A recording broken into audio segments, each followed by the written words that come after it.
Hello and welcome to 18 WJTS Inform. As schedules are a little different because of COVID-19, we now are going to be speaking with Mark Messmer, State Senator Mark Messmer. Today, we appreciate you taking the time.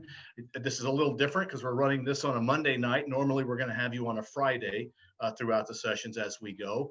But things are a little different this year, and we just appreciate you taking the time to talk with us. Absolutely. Happy to. Well, Mark, I guess first of all, let's just you've had what, 2 weeks under your belt already? Okay. Yep. What have you been working on? Well, my primary focus the first 2 weeks and the first week of session, the first Wednesday of the first week, I had a hearing of Senate Bill 1 in the Senate Judiciary Committee. And that's the bill that's going to provide civil immunity to, the definition was intentionally broad enough to cover, all citizens of the state of Indiana, whether you're an individual, a member of a community organization, a religious institution, a K through 12 education, higher education, small business, large business. Everybody will get civil immunity protection for someone suing you, saying they got COVID-19 at your home or at your organization or at your restaurant or at your hardware store or you name it. Now it's a broad definition to apply intentionally, to apply to everyone. And it says you're not protected. It does not grant immunity from civil immunity if you have an action that constitutes an action or omission which constitutes gross negligence or willful or wanton misconduct. And we added, from testimony in committee, or fraud or an intentional act, unless it's proven by clear and convincing evidence. That's the basic framework of the bill, intended to apply to everyone, whether you're a little league organization, whether you're a Civitan club, whether you're a community festival. Whether you're incorporated, not incorporated.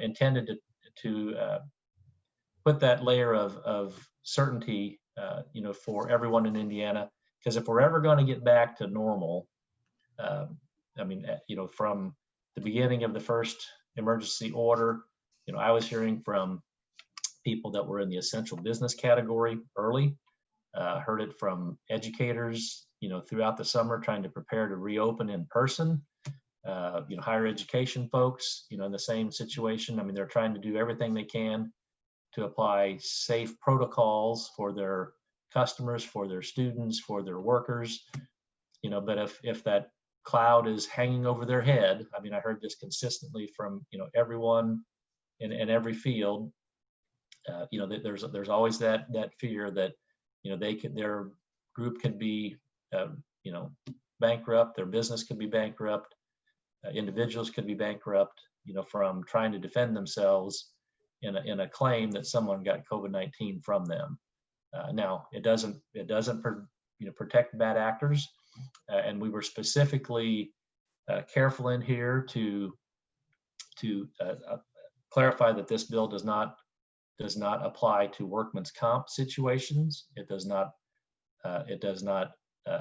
override any occupational health and safety rules or laws, and it does not infringe on anyone's ability to claim unemployment in a situation arising out of COVID-19. So we wanted to protect, workers, rights and health and safety. We wanted to protect, citizens of all kinds from, fear of being sued, and do it in a balanced way. And one of the criticisms, the first week was, well, you're not taking care of, worker safety and worker rights. Well, we clearly are with the oversight that involves that direct employee-employer relationship. And my other point to that criticism was, hey, if I'm a small business, with 10 or 15 or 100 or whatever employees, and I go broke, trying to defend myself in a civil lawsuit, and I now put 10 or 15 or 100, people, out on the street unemployed, that's just as damaging to that, that's probably as, damaging in reality to potentially more people than anything else. If they don't have a job, they can't provide for their family. They can't provide for themselves. So it is a workers' protection issue by trying to make sure their job is protected, from a frivolous lawsuit by, someone trying to come after that company. So I think it strikes a pretty fair balance. The committee testimony was almost unanimous in support. There was the trial lawyers came in and testified, from a neutral position and really offered some good, technical cleanup things that they thought would tighten up the bill, and we incorporated most of that. The Teachers Association was neutral. The AFL-CIO testified in opposition, just from a worker protection standpoint. But I mean, I really don't feel that's a valid complaint, because we're making sure we don't infringe or impede on any worker's right to a safe work environment. And if someone today and through the whole pandemic felt like their employer wasn't taking good safety protocols for them, they call OSHA, and they are there within hours, if not the next day, inspecting that employer's work situation and making sure the folks are doing everything reasonable that they can to protect their customers and their workers.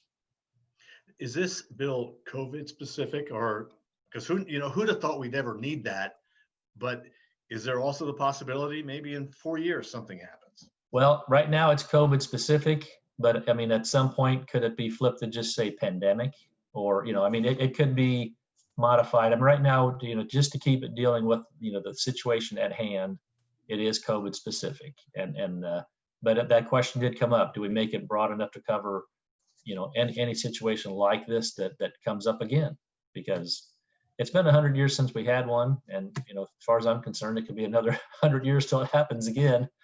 But, it could be, it could be adjusted as we move through, through the process this year to be applicable to, to pandemics in the future. I guess I wanted to make sure we got something, in place that, that covered the current situation this session. And if we can expand it to cover, a more broad, definition, I'm sure, folks, most folks wouldn't be opposed to that, but I wanted to make sure, that I had a bill that balanced, worker protection, employer protection, citizens of all kinds, from the threat of a threat of a lawsuit, and make sure it's something we can get, passed and enacted this year.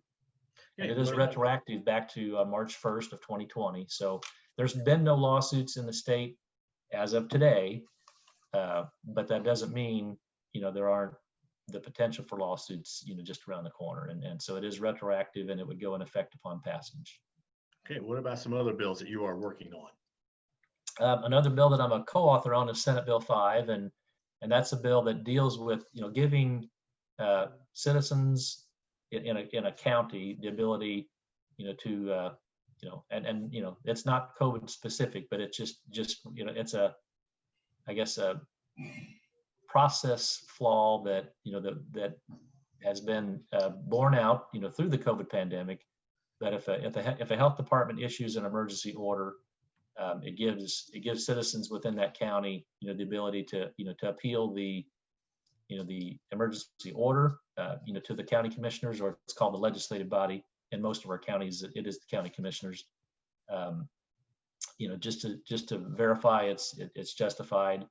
Not to criticize our health department. I think they've done a very balanced approach to the COVID-19 response this year. But in some counties across the state, health officers or health departments have been a little more aggressive. And right now there's nothing in our law that gives you as an individual the ability to appeal, the extent of an emergency order, or to question it, question the need for it. Or if you are fined by a health department, there's no legal recourse for you to appeal that fine. And so the first step if you get a fine from a health department, the first level of recourse for you is to the county commissioners, the legislative body in Du Bois County, or and then if you don't feel like you got a fair hearing from the commissioners, it gives you the ability to appeal that to the court of jurisdiction in that county. So, whether it's the circuit court or superior court, just to give people the ability to have, some place to have a hearing for, I'll say the local laws that are adopted or the local fines that are imposed. With a representative republic, we expect to be able to have some place to have an appeal to, if we feel we're being mistreated. And nobody expected this, this kind of scenario to ever play out 100 years ago or 50 years ago when these statutes were put in place. But as time's gone on, it's shown we need to give folks some place to turn if they feel like they've not been treated fairly. I had another bill that was scheduled for a hearing next Wednesday, but it'll get postponed for a week probably now. That deals with beer distributors across the state, and what's popped up in a couple of the states. The national manufacturer of Corona has gone into some states where their state laws were, probably as undefined as ours. I mean, currently it says a manufacturer, say Budweiser or Miller Coors, can't terminate their contract, with the distributor without good cause, and good cause, isn't defined in code, and it's not been tested in court in Indiana. I think we all thought we knew what good cause was, but it's undefined, and we have the choice of doing nothing, and then letting Corona come in to a distributor who's currently handling that product for them, and terminating it with no cause, no legal reason, no problems with their current distribution success or failure. And so what Senate Bill 175 does is define what good cause is, what it takes to for a national manufacturer to come into to a state and terminate a beer distributor's contract, and what steps would be required for that to occur. All the beer wholesalers in the state support the bill. The microbreweries are neutral on the bill because it really doesn't negatively impact them. And Anheuser-Busch and Miller Coors support the bill. So I mean, we haven't heard from the folks from Corona, but we might when the bill gets heard. But it's really just setting up. If we don't set it up in statute, a judge will make a determination for the state. And every year we have probably 10 to 15 bills that get brought to the General Assembly that says, here's what we thought the law says, here's what a judge determined they thought the law said, and then we go back and fix the law to clarify, to say what we intended for it to meet. It happens every session, and this would just be one more of those. We can either do it after the fact in the middle of a lawsuit, or at the end of a law, at the end of a unsatisfactory opinion, or we can be proactive in it and get it done right away. So but that hearing won't happen next week, and happy to discuss the announcement we got late in the afternoon on Friday, if you want. Yeah, if you would, because this is normally when although Monday, with it being Martin Luther King Day, you weren't going to be meeting in committees or sessions anyway, but right. Next week things got changed.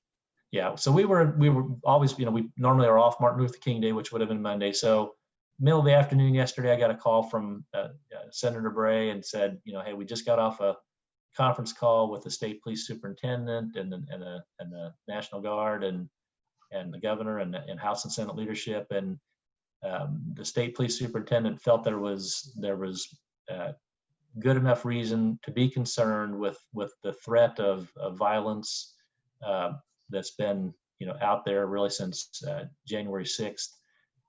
Enough of a threat of potential violence Tuesday and Wednesday and he didn't say you can't be here. He said, we would really fear for not only the legislators' safety, but for the 1,500 people that work at the State House and and And he said, we're not really too concerned about our ability to protect the physical structure, but the people, as you come and go from all directions, into the State House, the tunnels in and out of the State House, the House of Representatives is meeting over in the Government Center just to have more space this session and to protect them as they come and go from the State House to the Government Center. They said there's enough of a potential threat for yours and all the employees in the State House's safety on those days that we would ask that you consider not coming in. And I mean, I wasn't involved in that, in that decision, but looking at, at what Superintendent Doug Carter, told us, I mean, I guess he couldn't be specific, because if they were specific about, what information they had, they were afraid they would, divulge, the source of that information. And so we took that seriously enough to where, I mean, at least on Tuesday and Wednesday, we're not going to have any, I mean, Tuesday would have been a session day, Wednesday would have been a committee hearing day. We're not going to come in on those days, and we're going to wait and see, Tuesday and Wednesday, we'll decide on Thursday whether to go back up for session or not on Thursday. I think the House has decided just not to come in at all next week. But, we may come in on Thursday, because we had things lined up for Tuesday that we could do on Thursday, on our normal calendar. So we'll wait and see. I do not approve of any use of violence, whether it was, the violence in Washington, D.C. a couple weeks ago. I mean, I completely agree with everybody's right to protest. We had protests at the State House on January 6th, but the protesters that were there, they were civil. They were, I mean, I, chatted with them as I walked through the crowd, with them on coming back from lunch that day. But any level of violent behavior is just not, I mean, it's just not good. It's a totally opposite of what people should be doing to actually make their voice heard in an effective way. Well, Mark, it's good to talk to you. I do want to ask you one other thing, kind of an odd question. Okay. As state legislators, some people may think you're so special, you get a vaccine already. But as I understand it, you haven't been vaccinated yet, because you're just like me.